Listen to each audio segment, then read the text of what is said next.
Hello everybody, I am the Big Beardy One and this is the Monday Ramble. Welcome back and thank you ever so much for watching. So today we're going to talk strategies. I get asked a lot of questions of people who are in certain circumstances and they want to know if joining this industry and becoming either a courier or doing long distance driving is actually viable. So we're going to get into them right away. First of all, I had a message from a chap. He was saying him and his friend were looking at becoming couriers or doing something around the courier industry. 2 people, 1 van. Can it work? Can you make a profit? Now, he also stated that he didn't have any overheads. He didn't have a mortgage, family or anything. I think they're 2 young lads and they live with their parents still, as a lot of young people still do. And they're looking to, they just want to know if they went and bought a van today and got everything sorted, between 2 of them, could they actually make enough money for it to be worthwhile? And I thought long and hard about this. Excuse me. And yes you can, in my opinion. Just because there's 2 people in a van doesn't mean that, because obviously you've got to split the money equally after expenditures, can you still make a good wage? There are some disadvantages and some advantages of doing it that way. So let's go through the disadvantages first. First of all, you've got to split the money. When you're driving, you're going to make the same amount of money between the 2 of you as I am when I've got a load on the back and I'm driving. That's the biggest disadvantage.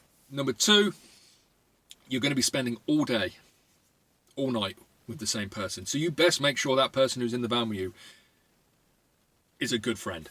If it's someone that gets on your tits or winds you the wrong way, or you can't spend more than you can spend a day with them, but you can't spend a week with them, you're going to struggle. There's going to be friction. Make sure the next thing you've got to make sure is obviously you're both moving in the same direction. When I mean by that, you've got the same ideas, you have a goal, you know what the goal is, you're communicating well, so you know you're both working towards the same thing. If you don't, and you're working towards other things, other objectives, or one person wants to make X amount, the other person wants to make a different number, or one person wants to work 4 days a week, the other person wants to work non-stop, it causes friction in the problem. So make sure you know what you're actually working towards, else you will have issues. Saying all that, it has some big benefits having 2 of you in the van. First of all, you can run pretty much 24 hours a day if you do it properly. 1 rests, 1 drives. Let's get an example here. So we're up at 8 o'clock in the morning, let's say. We've got a load on board. I'm driving. I drive for 5, 6, 7 hours. The day goes on, we get 2 or 3 jobs, and then it gets to 5 o'clock. I'm knackered. I've been driving most of the day. The other bloke who's in the van with me could have been asleep. He could have rested. So a job pops up at 5 o'clock in the afternoon going from Bristol to Edinburgh. Massive job, but you've got to drive through the night. If it was me on my own, I'd be like, I'm too tired. I wouldn't be able to do it. I need a rest. Or I'm going to have 3 hours sleep, deliver it, and the next day I'm going to be bollocks. I'm not going to be at my full potential. Someone else in the van, that problem is solved. It's his turn to drive. He can go and make the money. So there's that as a massive advantage, and that's why you can run a lot longer, do a lot more miles and make more money. And you have to, because you are splitting it. The other thing is, when I'm driving, I don't have anyone who can look for jobs. I've got to pull over, stop, look for different work. I've got, if you've got someone else in the van, they can be doing it whilst you're just doing the driving. The driver, concentrate on driving and get us there. I'll do the rest. When you're on your own, which most of us are, we are doing everything. Which means you can save time and energy there by splitting those tasks. Also, if you have your own customers, I know a lot of small shippers, they're on the road, they're trying to sort out a driver to pick up another job from. They've got to pull over, it's difficult, it's stressful. If there's two of you, the one who's not driving can sort all that out. He can run the business while you're doing the driving. So that helps a lot as well. What I would do as well, if I had someone else and we were doing this partnership, I would have a look at maybe not necessarily a second career or anything, but have another form of making money. And they can work on that. You're a partnership. Work together. Whatever that may be. For me, it's this YouTube mainly. But you can have something else you've got going on, a side hustle, something. It could be to do with the courier industry, it could be something completely different. But if you're working together, they have that opportunity to do that. So there are some big advantages. The biggest disadvantage, and it is a big one, is you can only make as much money as the job will give you. Whilst you're driving, you're not going to make more than me for doing the same job for the same money, and you've got to split it. That can be a problem, but there are some big advantages. So is it worthwhile? Yes, definitely. You can do it and it can work. More than two, not a chance. Splitting money between 3 people in a van, plus you're going to drive each other nuts.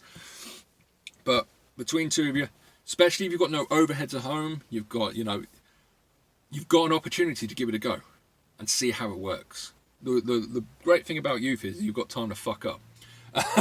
As we all know, as you get older, that time to fuck up starts to diminish. And when you get kids, you fuck up.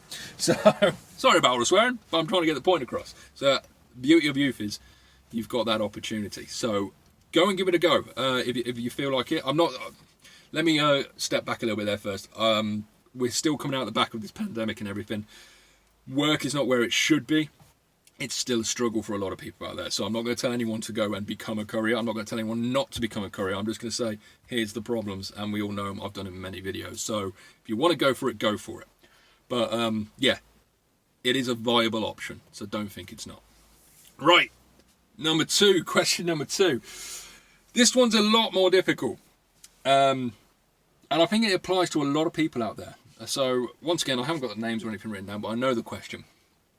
The chap said he's looking to join the industry, but he can only work from 8:30, I think it was, till 3:30, somewhere within that time frame. He's got kids at home. He wants to be at home with them. Can you make it work? Now, this is making it very difficult because you have to be very flexible in this industry. There's no sort of, when a job pops up, you've got to jump on it. There's no 9 to 5. There's no time. So if you're going to do it that way, you have to have a lot of your own rules in place to make sure you're getting home from the times you need to. A lot of people, I think, would advise that it's not possible, or it wouldn't work, because there are so many variables. You can turn up to a job to pick up at, let's say, 12 o'clock. If you pick up at 12, you know how far to drive, and you know you'll get home for plenty of time. But you get to that job, and then it's not ready, and you've got to wait an hour, or 2 hours, or 3 hours, because it does happen. Or you've got something sorted, and then it gets cancelled, then you have to get another job, and it's taking you further away from home. A lot of it does depend on how flexible you are with that sort of, I've got to start at 8:30, and I've got to finish at 3:30. If that's flexible, and it doesn't have to be every day, makes it a lot easier. If it literally is, these are the times I've got to work, it's going to be very difficult to make money. I'm not going to bullshit you here. Because we have to be flexible as an industry, as professional couriers. Our job is to be flexible so we can work around everyone else. They want it picking up this time, they want it delivering this time. We're the ones that got to do it, so we have to work around everyone else to make it work. Saying that, there is one way I can see it working. Actually, let me back up a little bit again. Someone else asked about multi drops in that sort of situation. I don't think it's viable, because you can do it, but you would have to probably work for the company, and you have a set route and know exactly how much you get picking up every day and where the drops are. To go in as a contractor like I do, some days I'll be picking up at 9, I'll be finished at 3:30, 2 o'clock sometimes. I've had drops and I'm like, boom, I'm done for the day. Other days I've been working till like 8 o'clock trying to get stuff sorted. Once again, you've got to have that flexibility. So the only way I can see it actually working, if you've got a very short time frame, is if you think of it logically. You've got 6-7 hours in the day where you can work. So you can't drive further than 3 hours away from your home. So for me, that would be the Midlands. I would be able to drive to Rugby and back, straight back. Bear in mind, there's no time waiting to see what jobs pop up. I've got to get a job as soon as I get there and get straight back. Really restricts what you can do. I could go to London and back, but I couldn't go further. So depending on where you live, and I think they were in quite a good area, if I remember correctly. I think it was sort of in between 2 motorways in a very good area, but you would have to city hop, as I'd call it. So a good example of places where it's great to city hop is that Leeds area. Leeds, Huddersfield, Sheffield, because they're not that far away from each other. So you can pick up a job and do 50 miles, bang, 50 quid.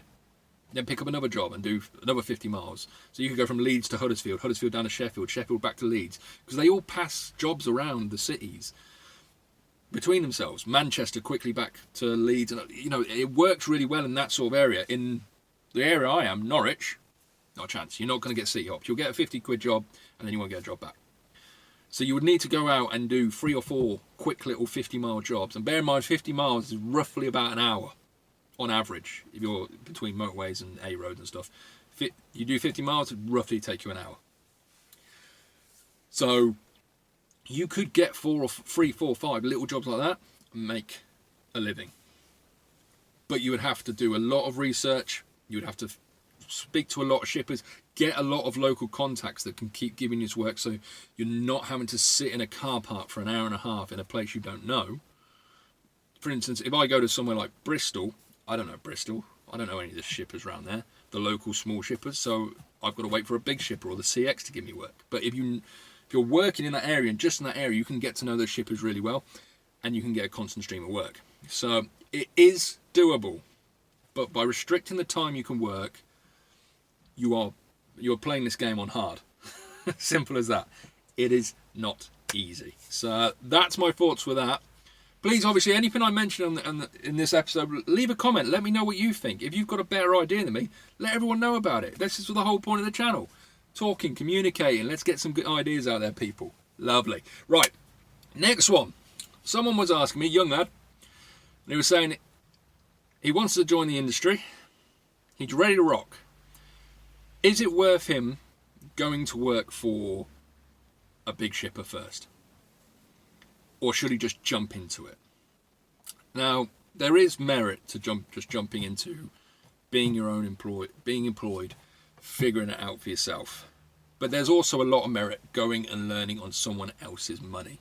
And what I mean by that is, if you can get a job working for a big courier who's going to pay for your insurance, who's going to pay for the van, is paying for the fuel, you're getting paid a wage, you're basically making mistakes on their money. There's a lot of appeal to that. I'll give an example, and plus the experience is great. It's just the experience, learning what you're doing, making contacts. You leave that big shipper after being there 2 years, you've got contacts there for life. You've got transport managers. When you are out on your own, you can phone those transport managers, go on your work. You can become their guy, which is also valuable. I think, especially if you're young, because the cost of insurance is so high, going to work for a big shipper and learning the trade is very important. I'll give an example of something similar happening to me when I was young. So, I didn't know what I wanted to do with my life when I was 18.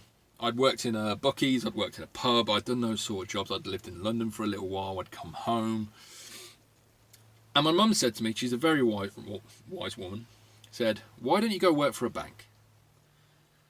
And I said, why on earth would I want to work for a bank? Because I hate office work.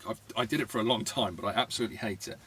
And she made a very good point. She said, you go work for a bank for 2 years, you will get any job you want at a starting level. Go and put that short-term pain in for that long-term game. She also mentioned, I'm good at maths and stuff like that. She said, you've got strong points in that sort of industry. Go and do it. So I went and worked for a bank for 2 years when I was 18. Hated every minute of it. Worst job I ever had. Yeah, worst job I ever had. I also started working from just as the recession hit. Made it doubly hard. I came out of the banking industry literally the 2 days after I'd been there for 2 years. Thought, screw this, I'm out. Left. Didn't have anything to line up for work. Didn't have a job ready. Didn't have anything. I was just, bang, I'm out. I've got rent to pay and everything else. So I went to apply for a job at a factory. On the production line. I thought, I just need some cash in. And I went there and I went for the interview. Which wasn't an interview. It was 20 blokes in a room. You get given a piece of paper, which is like a basic maths test, which was the easiest thing ever. But a lot of the lads there obviously didn't speak English. English wasn't their first language. Some of them, just weren't good at maths. They struggled with it. But I flew through it. Bang. Handed in my piece of paper. And the bloke looked at me and said, says here on your CV you worked in a bank for 2 years. And I went, yeah. He said, what the fuck are you doing here then? And I said, well, I just need some work. He went, give me a second. And he made a phone call. And then the head of their backhaul transport department came down, spoke to me, and I had a job in the transport department. Logistics. Brand new team, making 3 times what I would have made on the shop floor. You know, not on the shop floor, on the factory floor. Now, why is that relevant? You might add. But bear in mind, that steered me in the way of the transport and courier and logistics. That sort of set me up for that job going forward. The relevance is I went and did 2 years what I didn't want to do to get the experience, to get the knowledge, to get contacts. And I know I don't use a CV anymore because I'm self-employed, but it gave me a tool which I could use going forward.